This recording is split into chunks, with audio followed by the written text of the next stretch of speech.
We're from Northeast Africa. Okay. No, we're in West Africa. Okay. Hi. Oh. My student, the one that will do names on it for the kids. We can do their names on it for them. That's a lion. After the visit, it's ready for people. Israel Matamara. Yes. Yeah. Kale, your Abba will get you. Tools, Volta, Greater Accuracy, right? Yes. Okay, hold on. You do tours? No, we're outside here. Oh. Yeah, so the official tour guys are inside. The school for computer animation. Okay. This one I use cloth. You know? It says 100 CDs. For adults, and how much? 100 CDs for adults? Yes. Shalom Kofi. Oh, the hot spot. Oh, what? Say excuse me.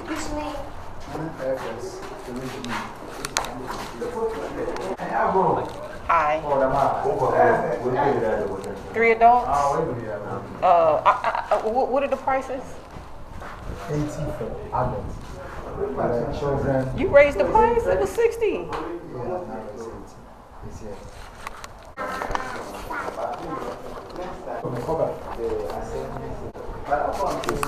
It's the first time to do next time, then maybe I'll just let you go with that because this one is something for you, your own.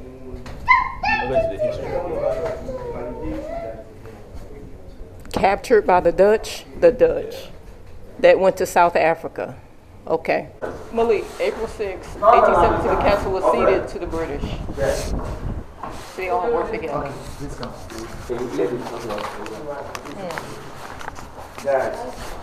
Follow the gentleman. Thank you. Hi.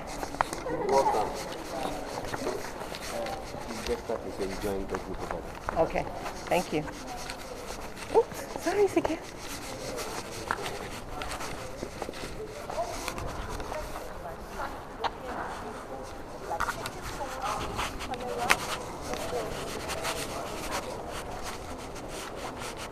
Look at that.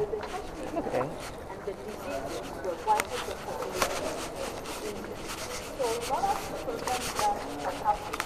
That was when called Bartholomew de las Casas.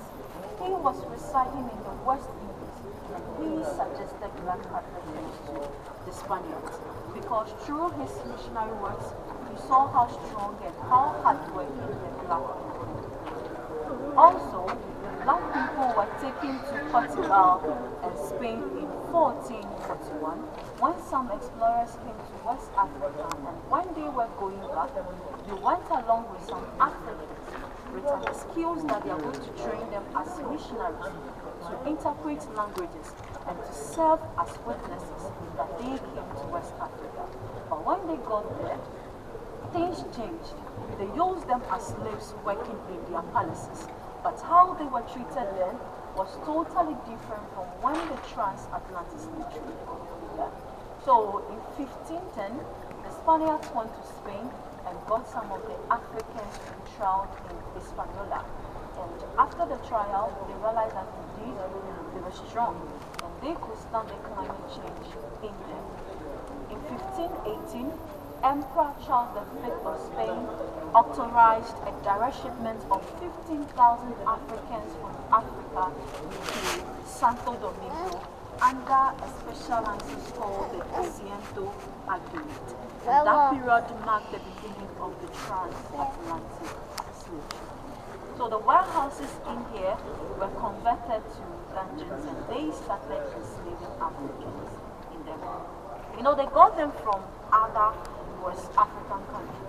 But when we focus on Ghana here, we got them from Togo, Burkina Faso, Ivory Coast, and the northern parts of Ghana through raiding and kidnapping, thefts and deceit, and intertribal wars that existed during that period. You know, Africans were also fighting among themselves in order to expand their territories. The Europeans, due to that, Europeans came in, convinced the leaders then to sell their prisoners in exchange for guns and gunpowders, because the guns and gunpowders made them more superior than those that were using bows and arrows to fight among themselves. So those that were captured, they walked for miles in months. So when they got to Asimman, so where we have the Smith River, they lodged them. They shaved their hair, gave them a bath, and applied oil on their skin to cover up the wounds that they had. They gave them food for a couple of days. That's for 3 days to 4 days, or 3 times to 4 times. So at the end of the days that they spent there, they were able to gain back the strength that they lost. They continued their journey to the castle here. They were auctioned, branded, and they shared them in the dungeons. The Portuguese began with about 1,000 slaves. 600 were males and 400 were females. They shared the males in the main courtyard here, whilst the females were kept at the female slave courtyard. They did that with the perception that if they mix them up, the males might impregnate the females, but at the end, the Europeans were the ones sexually abusing the females, and they spent 155 years here. In 1596 and 1625, the Dutch came in, made attempts to capture the castle from the Portuguese. The attempts came from the seaward section, but they were all unsuccessful. But in 1637, with the help of the local people, they directed the Dutch from a town called Yahweh to use the hill after where we have the fort to capture the castle from the Portuguese. At the end of the 3 days war, the Dutch succeeded in that. And the reasons why the local people did that were that when they were trading with the Portuguese, they were cheating them based on the way they were measuring the goods. Imagine using inferior goods like the guns, gunpowders, used clothes in exchange for golds, ivories, and spices. They also signed an agreement called the Regimental Agreement. It prevented them from trading with other European countries. So those that were caught in the act, they were whipped and they lost their ears for the first attempt, and with the second attempt, they were killed. A lot of them too were not in agreement with the slave trading that was going on in here, because anytime they wake up, they were seeing dead bodies at the shores, questioning what was happening in here, because the Europeans' main target weren't capturing people from the coastal areas, but rather people from the hinterland. So they helped the Dutch out with the hope that things might be better, but the Dutch were the worst. When they came in here, through the attacks, they bombarded some areas.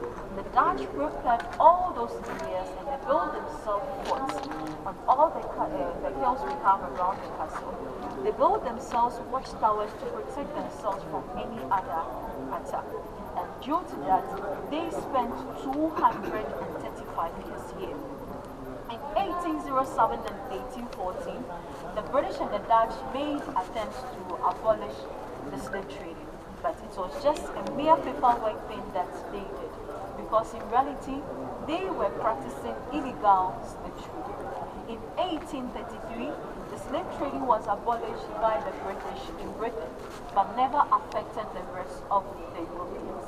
Till the 1860s and 1870s, that was a period when everything came to an end.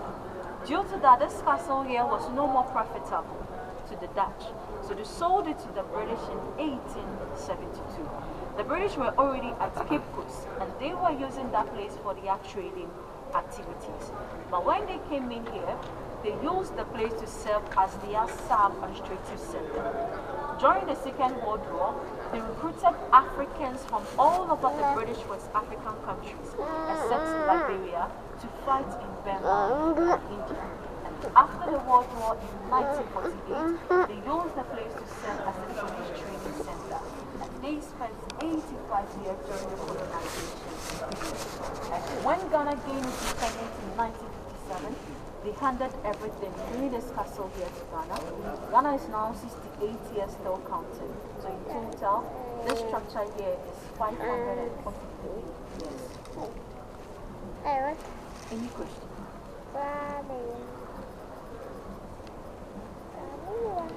If there's none, let's start the tour. Okay? Yes, baby.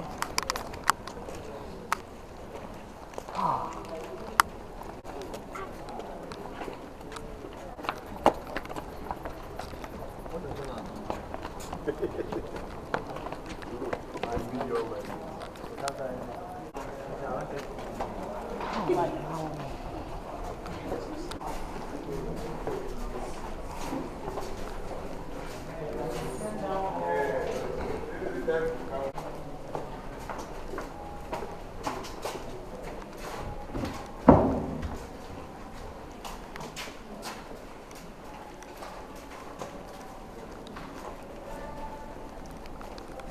Oh my goodness, y'all. Alright, so we are in the female slave courtyard. So all the rooms you see on the ground floor here, they were dungeons for the 400 female slaves and children because they were held captives in here. Before we have a look at the dungeons, please let's talk about this reservoir here. Be careful with your phones, but you can come around and have a look. Yeah, hold my baby, hold my baby. Oh, You said. be gentle, baby. Eden. Oh, Yahweh. Alright, so this is a water reservoir which can contain about 20,000 gallons of rainwater. So this was built by the Portuguese in 1482. So pipes were laid to the rooftop. The black pipe behind this pole is the original pipe, channeled up there whenever it rains. The water was collected here. This one here will filter the water to this reservoir. They use the water to wash, cook, and do other domestic purpose. When the Dutch came in 1637, they had trust issues because they thought the water might have been poisoned by the Portuguese. So they abandoned this and built their own reservoir to use. Theirs was about 60,000 gallons of rainwater, and we have it at the main courtyard. When the British came in, they tested the water and realized that the water was never poisoned. But they also built extra reservoirs to use, and theirs are at the back of the castle. And okay, let's have a look at it. Really? You gotta collect his rocks. Baby. He said he knew I was Hebrew because of my skirt. The fringes. This dungeon here contained about 120 females. Let's have a look at the largest one here. What? How you fit 120 people in here? Oh my goodness. Oh Yahweh. Oh Yahweh.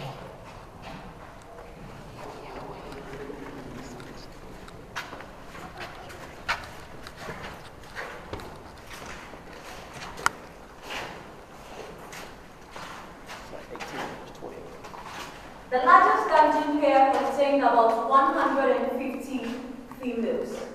They slept on this bed floor here, and they did everything on the floor. When you talk about their feeding, feces, urine, blood, vomit, everything was done here whilst they were sleeping in it. They spent about 2 months to 3 months in the dungeons. So buckets were kept at the corners for them to use. But during their second month, they became quick to walk to the buckets. So they did everything on themselves. And you know, as females too, every month they had their menstruation. They did everything on themselves without taking their bath. This particular room was poorly ventilated. The only source of ventilation came from the 2 windows we have here, where the bars are, and the hole there. Here was the main gate. But that hole leads to a room that was called the magazine. In that room, the soldiers kept their ammunition and other explosives. So whenever there was leakage, the toxic fumes came straight here, contaminated the air, and killed a lot of the females in here. So with a 150, not everyone made it after the month they spent in the dungeons. During that period too, the Europeans referred to the coastal areas of West Africa as the white man's grave, because malaria and yellow fever were killing them a lot. They found the place to be a punishment for them, so the men risked their lives to be here without their families. Anytime they wanted to satisfy their sexual desires, I mean, the soldiers, the merchants, and the governors, they selected from the females to be sexually abused. Let's talk about the issues.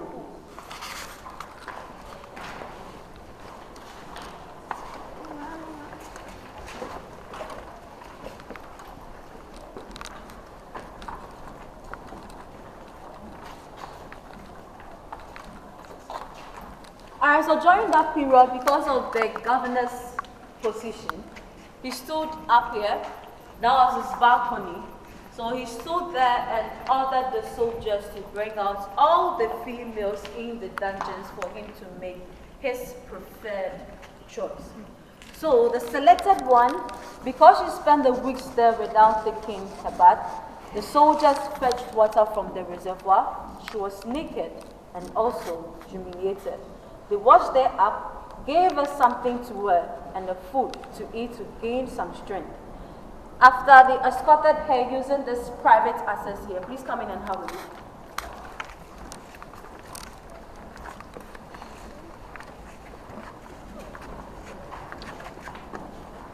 This staircase here leads to the governor's bedroom. It had a trap door, so the soldiers opened it up to escort her there. She was used by the governor, and after everything, she used the same staircase back to the dungeons. Before the ships would arrive for them to go to the outside world, they were examined because a lot of them got pregnant out of what they did with them. And those that they found out, houses were built for them in town to be taken care of. 3 years after the delivery, they brought the children here to be educated. So formal education in Ghana here started in this castle with the children that were referred to as the mixed race children or the mulattoes. And were given European names that are very common in Ghana here. The women that gave birth to the children, they were freed to go back to their various homes, but they lost their way back home. So they used them as domestic servants to the castle, and some too were mistresses for the governors and the senior officers. Some resisted the rape. They fought with the governor up there. Some too were very difficult in the dungeons, but they were all severely punished by the soldiers. Let's go out, let me show you what they did together.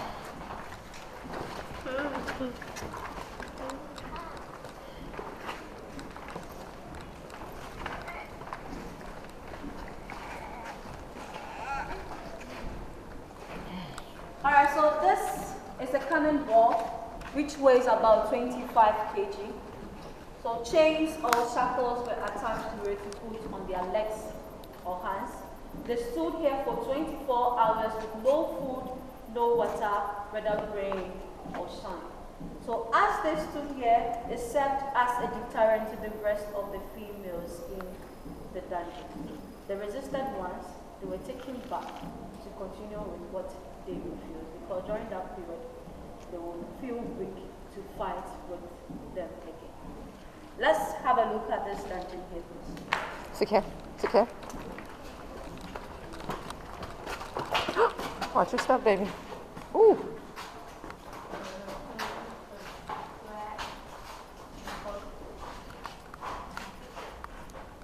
This dungeon here contained about 130 females, and it had a church on top of it called the Dutch Reformed Church. When the Dutch came, they were Protestants, so they abandoned the Catholic church that the Portuguese built. They rather had theirs on top of this dungeon, worshipping